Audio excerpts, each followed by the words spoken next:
Welcome to Loosen Up Your Painting podcast, the podcast for creatives making their art and making a difference to their lives and the world. We discuss how to improve your art, your lifestyle, and grow your creative business.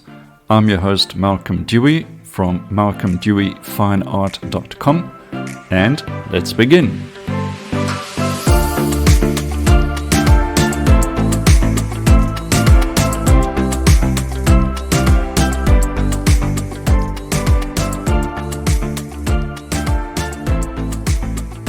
Welcome to episode 15 of How to Loosen Up Your Painting podcast. Today we're going to be talking about creativity, how to get more of it, how to make the most of your innate creativity, and how to get out of periods when you're feeling stuck and unmotivated. A lot of us are going through that at the moment, especially with all the bad news in the world and ways that we are being kept in a rut and filled with anxiety. Maybe it's the economy or many other things like that.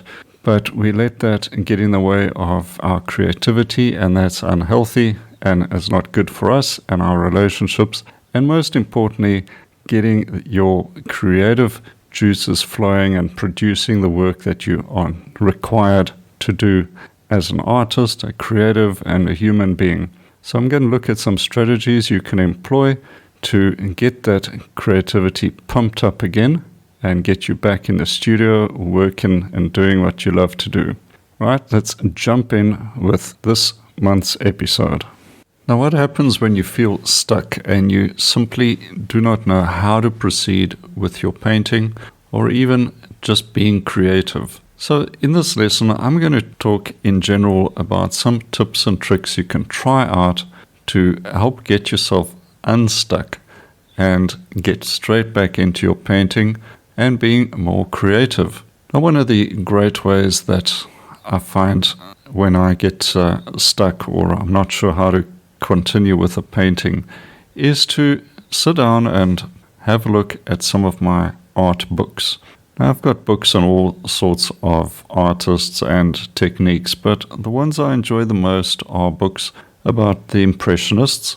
I've got books on Monet, I've got books on Van Gogh, I've got books on Paul Cézanne, and books about Impressionists in general, and of course many other books about techniques and genres and styles, etc. But I'll probably sit down and have a look at books by Van Gogh or Monet and Cézanne the most. And it's very seldom that I can page through these books without coming across ideas or problems that these artists had to face and solve. And very often, having a look at their paintings triggers ideas or techniques, or I figure out what they did to get a certain effect, one that I'm particularly looking to achieve myself. So in that way, we learn from those who have come before us and solved the problems that we are facing. Everything is related, so sit down and have a look at how the masters of the past solved their problems. Sometimes you just need to take a break and take a day off painting, take 2 days off, do something completely different, go work in the garden, do that DIY project you've been avoiding, and when you get that behind you, you'll feel so happy to be back to your painting. Now, in general, creativity. Let's have a look at that in a little more detail. How to free up your unique creativity. Creative people often describe themselves as being lucky. They're constantly surprised by their good fortune, and it feels like luck sometimes because you're doing such great work and you love it so much. You don't understand how it could happen with such little effort. But actually, that's not true. Creative ideas aren't random, and they do come from a deep well of mental processes, and these allow us to see things differently. We think about problems in new ways and draw connections from seemingly unrelated concepts. None of this, as I said, is random. The key to unlocking these processes lies in understanding what happens in our brains when we experience creative moments. When you're having one of those moments, you're likely thinking about a particular subject, maybe it's a question, a challenge, a project, and you engage the creative and problem-solving mode to your brain. You might even notice some patterns in the information around you, and you make connections among different parts of your life or experiences. These patterns are clues that help you unlock your brain's hidden potential for innovation, creativity, and problem solving. So if that sounds complex, it's not really. Your brain does this very easily if you just give it a chance. And we're going to look at ways for you to do that. So boost your natural creativity. Creative thinking is often associated with being artistic or having a vivid imagination. Now, I've never considered myself as a person who has a vivid imagination, but maybe I do, because I seem to have limitless ideas for paintings. And I've been painting for many years and created thousands of paintings, I think. But there is much more to creativity than just coming up with ideas. In fact, creativity is a skill that anyone can learn. You have to practice that skill.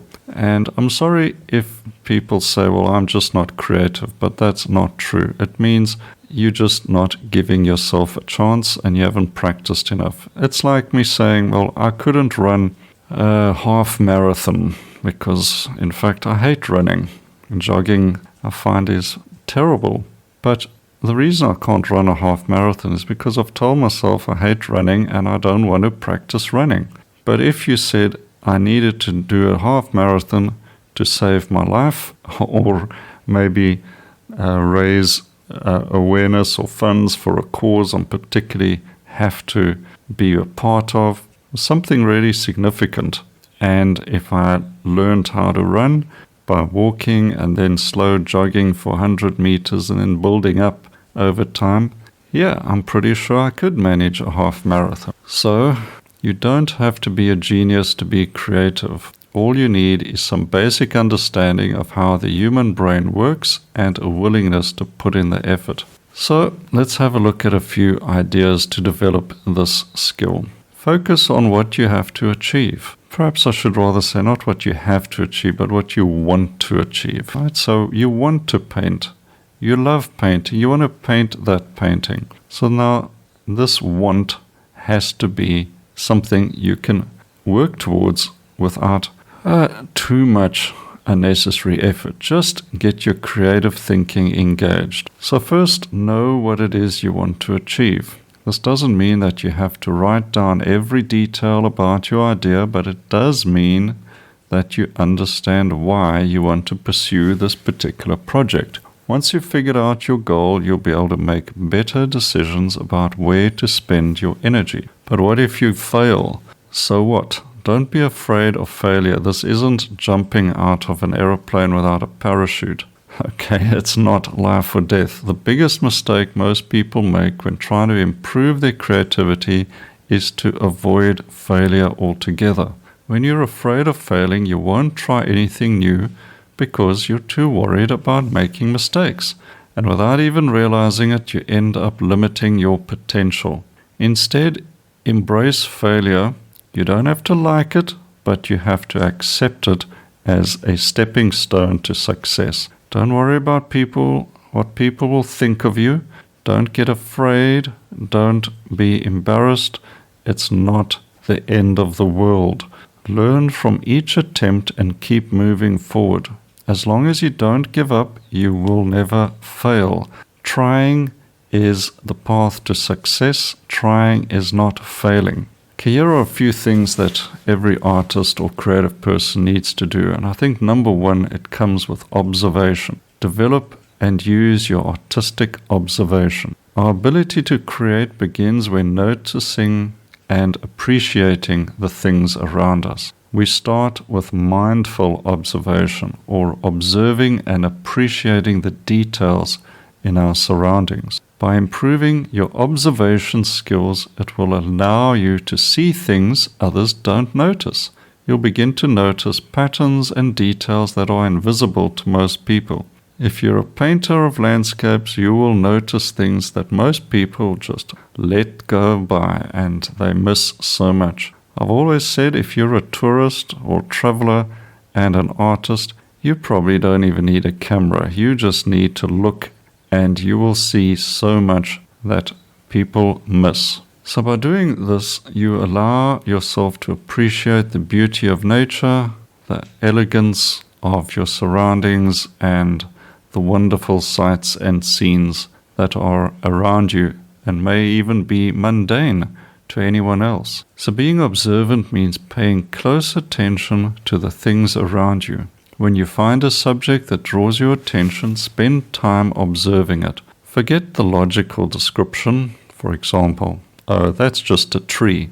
Instead, observe it closely as if it has secrets to reveal, which actually it does. Look at those colors of the leaves, the colors of the shadows within the foliage, the sounds the tree makes as the breeze rustles through the leaves, the bark on the tree. How many colors are there?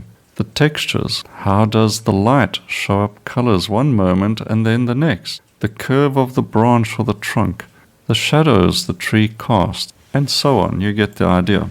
Incorporating these observations into your painting or your writing or whatever it is you're doing will enrich the subject so much more. Another good activity is to change your environment.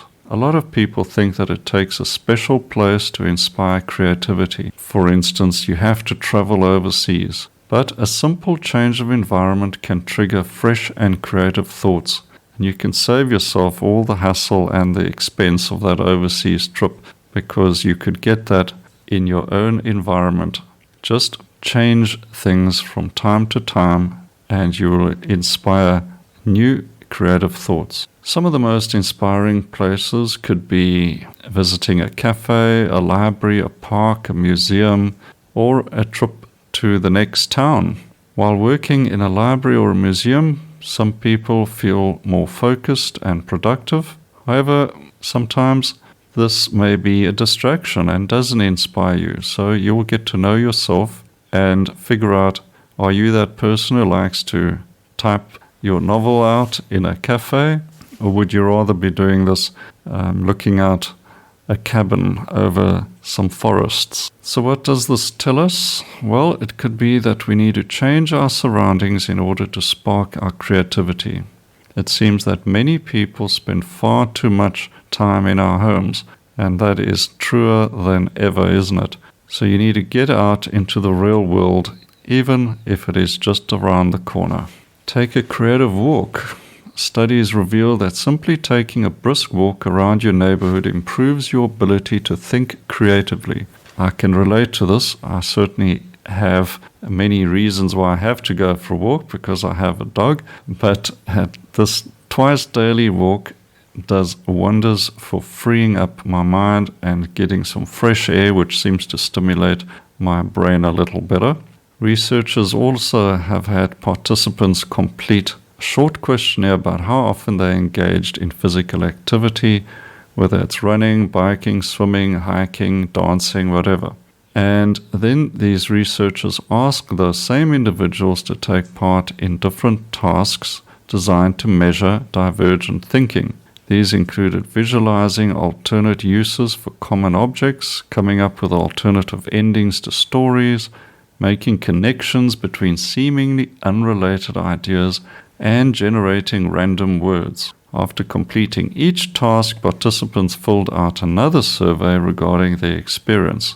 Those who reported being creative 3 times per week scored better on these divergent thinking tests than those who did not engage in regular physical activity. The study authors concluded that engaging in moderate physical activity improves divergent thinking. And just a short walk, a few kilometers a day, there's cognitive benefits that researchers have discovered to mild aerobic exercise. And there are many types of physical activities that lead to similar improvement. So try a bit of gardening if that will improve your day with some physical activity, if that's what you like to do, or just play with your dog, or if you've got children, perhaps some ball games with your kids will improve your creative thinking and sharpen your attention skills. how about recharging your natural inquisitive mind? Creativity thrives on curiosity. It fires up our brains and ignites our creative thinking. Curiosity helps us to learn about ourselves and others, and we are able to connect with people better because of it. Once you start asking questions, you might find yourself doing less research and being more willing to accept what you already know. You could become complacent. But there is good news. Asking questions stimulates your brain and ignites your creative juices, and you don't have to ask questions just for fun. You can use them to spark your curiosity and ignite your creative thinking. For instance, recharge your curiosity by asking questions during conversations, or ask questions while you're reading, ask questions while watching a movie or listening to music, and then practice your creativity. Creative thinking is important, but so are skills required to make things happen. Creativity is a skill just like others, such as speaking or reading or critical thinking. You need to take action. Everyone can improve their skills by practicing creativity, and then those skills will develop through sheer practice and improving and by making mistakes, perhaps, and then finding the solutions to those mistakes. The ability to create and think is a skill that many people lack, and there's no better way to learn how to do it than by making stuff. Just try. Even for the most creative and inventive people, about 10% is natural talent and 90% is labor. That's because we tend to focus on our strengths and ignore what we don't know well. So that's why it's important to push past your first ideas. If you're struggling to come up with something original, ask someone else to help you brainstorm, or challenge yourself to create every day. If you find yourself stuck, take a break, start again later. Another interesting way to G up your creativity is spend time daydreaming. Distractions are everywhere, and we're constantly being bombarded with information from our devices. We're always plugged into something, whether it's email, social media, or even TV. With so much going on around us, how do we find time to think creatively? One way to combat this problem is to take a break from technology and simply enjoy the silence. In one study, board participants outperformed others on creativity tests. Another study found that boredom gave people time to daydream. And still another study showed that boredom led to increased levels of creativity. So next time you feel like you're running out of steam, try taking a step back and letting go of some of the distractions in your life. You might get bored for a while, but then you will discover a few new ideas coming along the way, and pretty soon your natural creativity is going to kick in, and you'll get to do something outside of the usual things that have been distracting you. So I hope these have stimulated some thoughts and given you a few ideas to work on or techniques to use. Getting stuck is natural, but it is also an invitation to step up your thinking and be a little more problem-solving and proactive than throwing up your hands, switching on the TV, and giving up. That's not the option we creative people use, and if you want to be an artist, you're going to have to take active steps to stimulate your creative thinking. Now, speaking of creativity and putting that into practice to produce great work, why don't you consider joining my Artist Live channel? It's created specifically with the intention of keeping you working on a regular basis with your painting, inspiring you with new topics and subjects. Create your own version of each month's painting. We explore different topics each month, and there's a lesson attached to it where I do a demonstration, and then you can have a go and produce your own painting. Send in the finished product for a critique, and engage with other members in your channel as well through the private community, and share your work, give tips and encouragement to each other. It's a great way to meet other artists and also stay in tune with your creativity and producing work on a regular basis, which helps you improve and get more fun out of your painting. So that sounds good. Have a look for the Artist Life channel. You can find that on my website and painting school at malcolmdeweyfineart.com, or just send me an email and I will help you enroll and get you painting. Enjoy some quality painting together. Well, that's it for this podcast. Until next time, happy painting, keep creating, and cheers for now.